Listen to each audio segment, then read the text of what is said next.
Gas वाली popcorn machine use कर रहे हो, टेम्परेचर कंट्रोल नहीं है, समझ में नहीं आता कैसे बनाएं, उसमें कभी अच्छा बनता है कभी बुरा बनता है।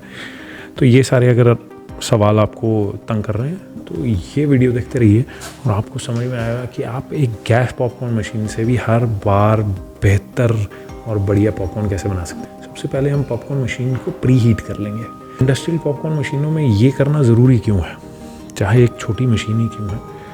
घर में तो हम जब पॉपकॉर्न बनाते तो कढ़ाई के अंदर हमने तेल डाला, फिर मक्का डाला और नमक डाला और उसको हिलाते रहे और वो बन जाता है। प्रोडक्शन टाइप मशीनें होती हैं, उनमें क्या होता है, उनका तला जो है वो मोटा रखा जाता है जिससे कि आप पॉपकॉर्न बना रहे हो वो एकदम से जले नहीं। हमारी गैस वाली पॉपकॉर्न मशीन है उनमें भी तला मोटा होता है, तो इसलिए उसको पहले से गर्म करके रखना ज़रूरी है। आप उसको प्री हीट कर लेते हैं, तवा जो है एक जैसा गर्म हो जाता है चारों तरफ से और उसी से बनता है असली पॉपकॉर्न। लेकिन ये कैसे पता करें कि तवा अच्छे से गर्म हो गया या नहीं, इसके लिए अगला पॉइंट, अब ये चेक करने के लिए कि पतीला ठीक से गर्म हो गया, सारी गैस पॉपकॉर्न मशीन्स के साथ हम एक ड्रॉपर देते हैं। उस ड्रॉपर का क्या करना है, उस ड्रॉपर में थोड़ा सा पानी भर के एक एक बूंद तवे पर गिरा कर देखेंगे। अब उससे क्या होएगा, जब तवा प्रॉपर गर्म हो जाएगा तब पानी फैल कर उड़ने की बजाय गोलियां बनकर भागने लगेगा। ये आपको अलग से नज़र आएगा, कुछ इस वीडियो की तरह नज़र आएगा। जब ये पानी इस तरह से भागने लगे तो आपको पता लग गया कि अब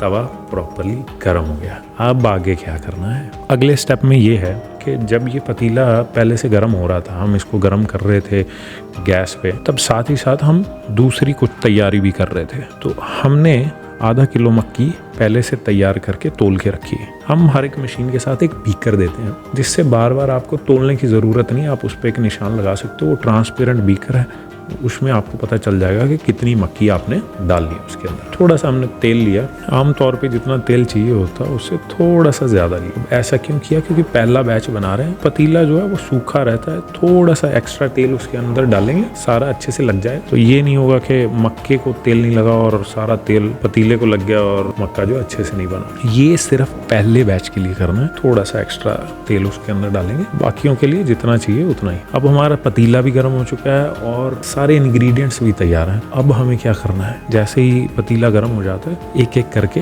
इंग्रेडिएंट्स डालेंगे। सबसे पहले मक्का डालेंगे।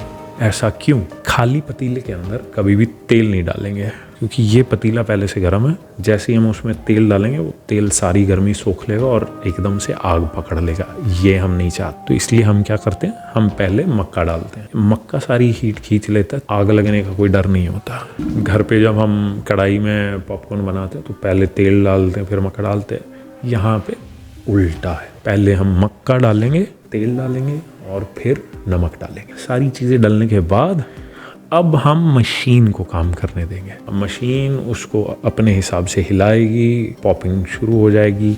हम साथ ही साथ गैस एडजस्ट करते रहेंगे। गैस कितनी रखनी है, अब ये हम अगले पॉइंट में देखेंगे। गैस कितनी रखनी है ये भी एडजस्ट करना कभी कभी समझ में नहीं आता है, थोड़ा मुश्किल हो जाता है। तो ये कैसे हल करें इस चीज़ को।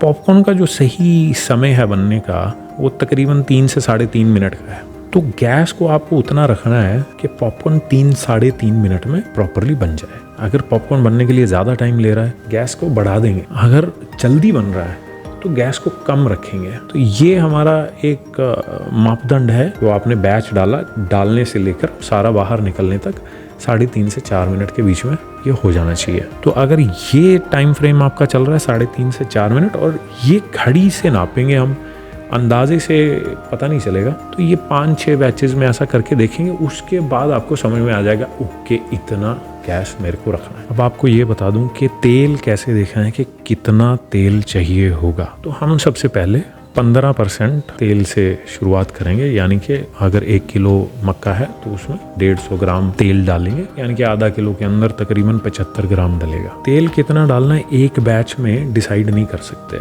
ऐसा इसलिए क्योंकि हर एक मक्की की क्वालिटी अलग अलग होती है। किसी को कम तेल चाहिए होता है, किसी को ज़्यादा तेल चाहिए होता है। तो ये मक्की की क्वालिटी पे डिपेंड करेगा कि कितना तेल आपको डालना है। ये पहला बैच अगर अच्छे से बन जाता है और सारे पॉपकॉर्न अच्छे से फूल जाते हैं और हमें जैसा चाहिए वैसा रिजल्ट आता है, तो हम अगले बैच में थोड़ा सा तेल कम कर देंगे। अब अगले बैच में हम 60 ग्राम तेल डालेंगे, फिर सारा प्रोसेस उसी तरह से करेंगे और देखेंगे पॉपकॉर्न कैसा बना है। मिनिमम लिमिट है वो 10% की है, यानी कि आधा किलो में 50 ग्राम से कम तेल नहीं लगेगा। अब यहाँ पे मोटी मोटी ज़्यादातर चीज़ें हमने समझ ली हैं। केटल को प्री हीट करके रखना है, कैसे चेक करना है वो हमने सीख लिया है, तेल कितना डालना है वो हमने सीख लिया है, हीट कितनी रखनी है हमने वो सीख लिया है, इंग्रेडिएंट्स कैसे तैयार करके रखने हैं हमने वो सीख लिया है। ये वो मेन चीज़ें हैं जिनसे आप पॉपकॉर्न की क्वालिटी कंट्रोल कर सकते हो।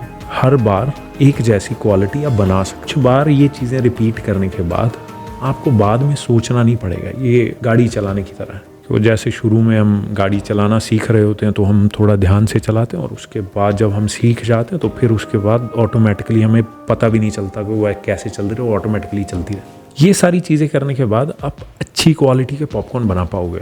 लेकिन इसके अलावा भी कुछ चीज़ें हैं कि पॉपकॉर्न बनाने के प्रोसेस को इफेक्ट करती हैं, जैसे कि मक्की की क्वालिटी। कैसी क्वालिटी का मक्का यूज़ कर रहे हो आप? अच्छी क्वालिटी का मक्का यूज़ कर 99%, 95% पॉप हो जाएगा। लो क्वालिटी का मक्का यूज़ कर रहे हो तो उसमें वेस्टेज बढ़ जाएगा। तो ये था हमारा वीडियो, गैस पॉपकॉर्न मशीन से कैसे आप बढ़िया पॉपकॉर्न बना सकते हो। इसके अलावा भी अगर आपको कोई आइडियाज़ चाहिए हो तो हमें प्लीज़ कमेंट्स में लिख के बताइए, या दिए गए नंबरों पे आप कॉल कर सकते हो। हमारी मशीन परचेज़ करने के लिए भी आप इन नंबरों पे हमें कॉल कर सकते हो और हमें बता सकते आपको वीडियो कैसा लगा। और आपके और भी कोई सवाल हों, कुछ डिटेल्स आपको चाहिए तो उन पे भी हम वीडियोज़ बनाएंगे, तो आप ज़रूर हमें लिख के भेजिए या कॉल कीजिए। Thank you.